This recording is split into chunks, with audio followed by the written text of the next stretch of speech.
बिस्मिल्लाहिर्रहमानिर्रहीम अस्सलाम वालेकुम।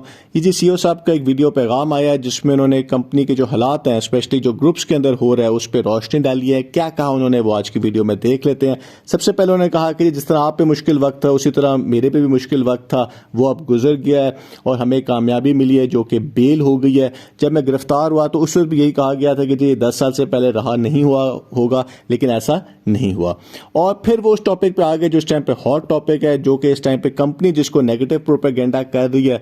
हो क्या रहा है कि लोग हैं वो कह रहे हैं कि जी अगर हमारे पैसे वापस ना मिले प्रिंसिपल अमाउंट तो हम नैब में जाएंगे, हम कोर्ट्स में जाएंगे, हम धरना देंगे, एहतजाज करेंगे और जो ये बेल है इसको कैंसिल कराने की कोशिश करेंगे। और ये चीज़ कंपनी नहीं चाहती और इसलिए जो कंपनी के मैसेजेस आ रहे हैं पिछले कुछ दिनों से वो यही आ रहे हैं कि ये नेगेटिव प्रोपेगेंडा ना किया जाए, क्योंकि एक तो ये केस जो है ये काफ़ी बड़ा केस है, इसको फैसला होते होते भी टाइम लग जाएगा। तो सीईओ साहब नहीं चाहते कि वो केस पे फोकस करें या ये जो इन्वेस्टर्स को पैसे वापस करने वाला एक स्कीम चल रही है उसके ऊपर अपना ध्यान दें, क्योंकि कंपनी बार बार कह चुकी हुई है कि हम पैसे आपको वापस नहीं कर सकते जब तक हमारे अकाउंट्स फ्रीज हैं। लेकिन इन्वेस्टर्स ये बात मानने को तैयार नहीं है और सीईओ साहब को बिल्कुल रिलीफ नहीं दिया जा रहा इस टाइम पे। आज भी सीईओ साहब ने यही कहा कि जी अदर कंपनीज के लोग हैं जो ये काम कर रहे हैं और वो नहीं चाहते कि B4U SRG फैमिली तरक्की करे। यहाँ पे एक बात देखनी चाहिए कि ये कंपनी अब नहीं चल सकती क्योंकि ये गैर कानूनी है B4U SRG, तो ये तरक्की कैसे करेगी जब ये चल ही नहीं सकती। फिर ये कहा गया कि जी हमारी कामयाबी उस वक्त होगी, दूसरा स्टेप, जब हमारे अकाउंट्स खुलेंगे और प्रॉपर्टीज में से कॉशन खत्म होगा। कॉशन खत्म मतलब ये कि आप इसको बेच सकते हैं, क्योंकि इस टाइम पे ये नैब ने इनकी सारी चीज़ों को बेचने से रोका हुआ है। तो इसका मतलब यही है कि जी इन्वेस्टर्स को उस वक्त तक पैसे नहीं मिलेंगे जब तक अकाउंट्स फ्रीज हो हैं। ये कब होगा ये किसी को भी नहीं इस टाइम के ऊपर पता। और फिर यही कहा गया कि जी यही प्रोपेगेंडा किया जाता है कि मैं पाकिस्तान से भाग जाऊंगा, लेकिन ऐसा नहीं है। और दूसरी बात यह है कि उन्होंने इन्वेस्टर से पूछा है कि जब हमारे अकाउंट्स फ्रीज नहीं हुए थे तो क्या किसी की पेमेंट रुकी।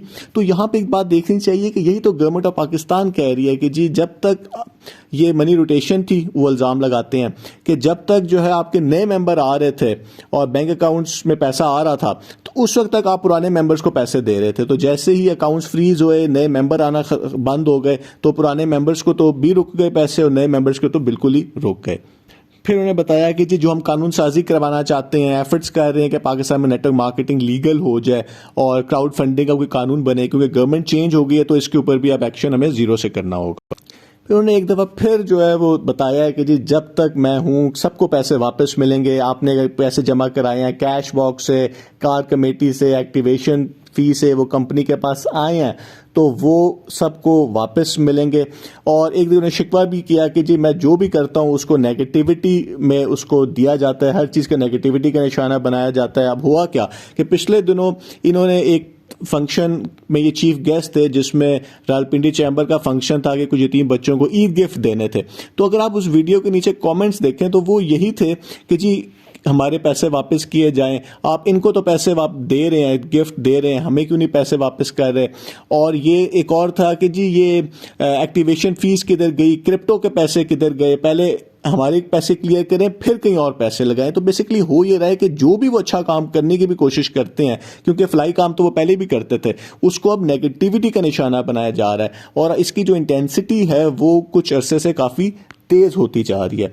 और उसके बाद यही है उन्होंने फिर बताया कि जी जिनका ये ख्याल था कि जो जैसे ही वो बाहर आ जाएंगे तो ये सारे मसाइल हल हो जाएंगे, ऐसा नहीं है। लेकिन अगर आप देखें कि लीडर्स ने जो तासुर बना दिया था, जो बयानिया दिया पिछले 6 महीने, वो यही था कि जैसे ही सीईओ साहब बाहर आएंगे हालात बेहतर हो जाएंगे। उनको ये जो एक लंबा इंतजार है अकाउंट्स खुलने का, जो कब खुलेंगे किसी को नहीं पता, वो नहीं बताया गया था। तो अगर हम कानूनी तरीके से देखें तो जो चीज़ें हैं वो बड़ी इस टाइम पे अजीब हैं। कंपनी अगर चाहे भी कि वो इन्वेस्टर्स की मदद करना चाहती है तो वो शायद उनके लिए मुश्किल है, क्योंकि अगर वो कहीं से पैसे देंगे, कहीं इनके पास पैसे हैं जो इन्वेस्टर्स का ख्याल था कि कहीं हैं, तो अगर वो देने की कोशिश करेंगे तो हो सकता है कि वो गवर्नमेंट उनको देने ही ना दे, क्योंकि गवर्नमेंट ये कह रही है कि जो ये पैसे लिए गए हैं वो गैर कानूनी तरीके से लिए गए हैं, वो गवर्नमेंट ही अब इन्वेस्टर्स को वापस करेगी। तो कहीं भी ऐसा पहले भी नहीं हुआ कि किसी कंपनी ने निकल के पैसे वापस किए हों, हमेशा गवर्नमेंट के थ्रू ही पैसे वापस होते हैं, क्योंकि पाकिस्तान में कानून ही ऐसे हैं। तो ये वो ज़रूर कर सकते हैं कि अगर एक्टिवेशन चार्जेस के पैसे लोगों के पास लीडर्स के पास ही हैं तो वो लीडर्स वापस कर दें, क्योंकि सीईओ साहब अगर खुद वापस करेंगे तो नैब दोबारा हरकत में आ जाएगी। लेकिन ये भी कहा गया कि जी जो एक्टिवेशन फीस के पैसे हैं वो भी नैब ने अकाउंट्स में लेके लॉक कर दिए हैं, लेकिन वो तो अकाउंटों में वो तो लोगों ने कैश दिया था। तो इस टाइम पे काफ़ी खिचड़ी पकी हुई है। सीईओ साहब और कंपनी नहीं चाहती कि ये नेगेटिविटी ज़्यादा देर चले, क्योंकि वो उनके लिए वाकई कानूनी तौर पे अच्छी नहीं है। देखते हैं आगे क्या होता है। आखिर में उन्होंने ईद मुबारक भी सबको कहा। बहुत बहुत शुक्रिया।